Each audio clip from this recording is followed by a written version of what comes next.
é engraçado, né, César? Os caras têm tempo para ir para a Argentina na posse do Milei e não tem tempo para celebrar a democracia no Brasil, né?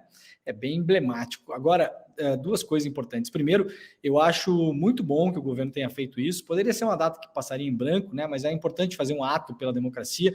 Eventualmente poderia tentar passar uma lei, inclusive, para fazer esse o Dia Nacional da Defesa da Democracia, né? Eu não sei se a gente teria capacidade para aprovar isso na Câmara, que é a Câmara que é hoje, né? Até porque, lembrando, uns anos atrás, por exemplo, a Avenida Castelo Branco, que dá acesso a Porto Alegre, foi mudada, né? O nome foi mudado para legalidade e democracia, e depois a Câmara, os deputados estaduais do Rio Grande do Sul reverteram o nome e hoje ela voltou a se chamar Castelo Branco. Então, é um pouco disso que se trata, né, César? Agora, segunda coisa é o seguinte, cara, tem uma lógica política por trás disso. A gente fala muito do bolsonarismo e como o bolsonarismo, ou a extrema-direita brasileira, que eu acredito que é uma extrema-direita que ela entendeu já como funciona você ter um grupo ligado à extrema-direita de milhões de pessoas e ela vai sobreviver ao bolsonarismo, né? Ela não está necessariamente ligada à figura do Bolsonaro. A gente vai ver nas eleições do ano que vem o quanto várias pessoas vão conseguir coeficiente eleitoral aí, e 2026 também, principalmente eu aposto muito no Tarcísio, né, um candidato muito forte para além do bolsonarismo, para o pós-bolsonarismo. Agora, a gente sabe também, e a gente viu nos últimos anos, o quanto essa base fanatizada da extrema-direita, ela se vira rapidamente contra os políticos que pisam, assim, 1 centímetro fora da cartilha, né? A extrema-direita fala muito que a esquerda tem uma cartilha, né? É justamente o contrário, né, César? Eles têm uma cartilha que é uma cartilha super restrita, assim. Então, é claro que o Tarcísio, o Zema, o Cláudio Castro, o Jorginho Melo, é claro que essas pessoas não podem aparecer num evento desses. Por quê? Porque rapidamente os bolsonaristas se voltariam contra eles. Isso seria um imenso tiro no pé político dessas pessoas. Eu posso imaginar, até mesmo porque a gente viu esse ano, quando teve algumas situações de calamidade pública em São Paulo, o Tarcísio recebeu o Lula. Até, se eu não me engano, sobrevoou algumas áreas atingidas por enchente com o Lula, né? Então, assim, o Tarcísio me parece que é um cara que não teria problema em participar de um evento desses. Eu não estou nem falando aqui se o Tarcísio acredita ou não na democracia. Não é nem isso, né? Eu estou dizendo o seguinte, eu acho que o Tarcísio não se importaria em participar de um evento nacional que reunisse vários governadores para celebrar realmente um dia em que a democracia brasileira sobreviveu. Agora, o Tarcísio sabe que os efeitos da base radicalizada da extrema-direita, para ele, em termos de política eleitoral, política de voto, apoio das pessoas que votaram nele, teria um fortíssimo abalo. Você imagina se o Tarcísio, que fez parte do governo Bolsonaro, né?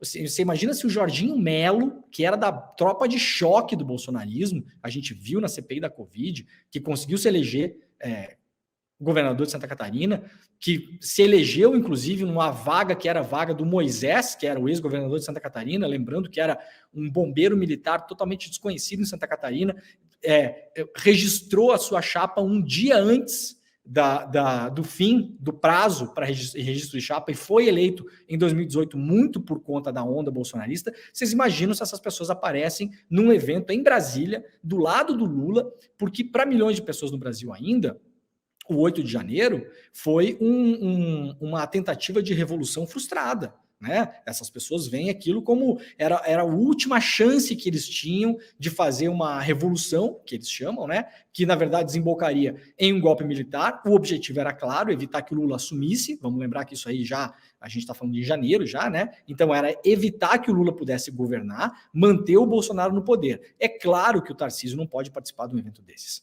É claro que o Cláudio Castro não pode participar de um evento desses. Porque esses caras sabem, né? E muita gente não sabe, né, Cezão? Então é importante a gente falar também.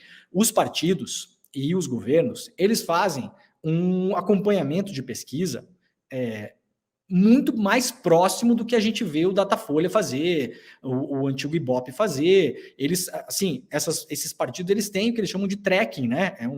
São pesquisas que vão acontecendo a cada 2, 3 semanas, no máximo de mês em mês. Então, e eles fazem pesquisas super extensas, super caras, para saber, né, o que você acha do 8 de janeiro. Você acha que foi uma tentativa de golpe de Estado, uma tentativa de revolução, uma tentativa de evitar que o Lula ladrão assumisse? Eles fazem todas as perguntas possíveis. Então é claro que esses caras sabem, César, que se eles botarem o pé numa manifestação do 8 de janeiro, que vai ser uma manifestação que vai condenar o que foi feito, a tentativa de golpe de Estado, e vai celebrar que as instituições e a democracia brasileira continuaram em pé depois daquilo, o dano para a imagem deles, para esses apoiadores que é com os quais eles contam.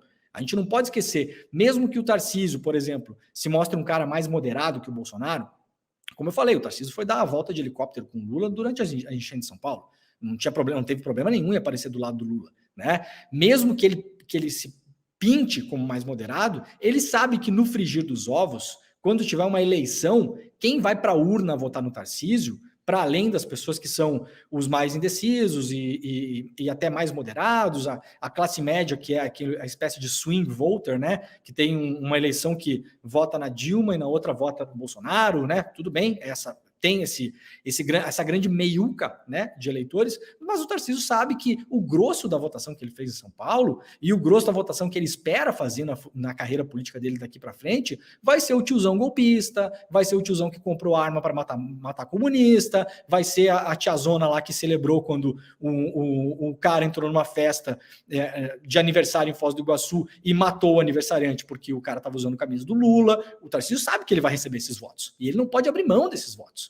Isso é uma base muito consolidada de milhões de pessoas que não mudaram de ideia em relação ao que pensam da política brasileira. A gente viu o último Datafolha que fez essa pesquisa, né, mostrando que os eleitores que votaram no Bolsonaro e os eleitores que votaram no Lula um ano atrás, eles não mudariam as suas opções de voto. São pouquíssimas pessoas, se não me engano, em torno de 8% das pessoas que mudaram de opinião. Então o Tarcísio não pode abrir mão. Ele sabe que o tiozão do Zap, o tiozão golpista, o cara que comprou arma, o cara que celebrou assassinato, o cara que não gosta de preto, que fala mal de LGBT, ele sabe que esse cara é um voto. Cada voto é um voto. E ele não vai correr o risco de perder esse apoio participando da festa do 8 de janeiro. Então, eventualmente, né, avaliando toda a questão política, tendo em vista que no ano que vem tem eleições municipais, a gente fala de eleições em São Paulo, eleições no Rio de Janeiro, em Florianópolis, em Belo Horizonte, são eleições grandes, que são um termômetro para as próximas eleições gerais, que a gente vai ter em 2026. Esses caras, César, não vão correr nenhum risco,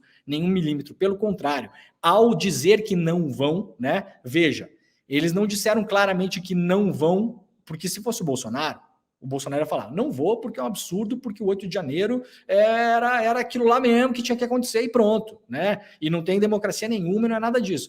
Os caras dão uma desculpa, mas para o eleitor basta, porque o eleitor no dia, ele não vai ver a desculpa. No dia vai ter o ato que vai ser transmitido pela televisão e o eleitor vai ver que o Tarcísio não foi.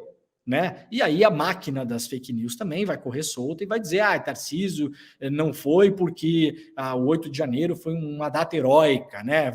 As fake news do bem para essa turma, elas vão correr também. A gente esquece, né, que a fake news não é feita só para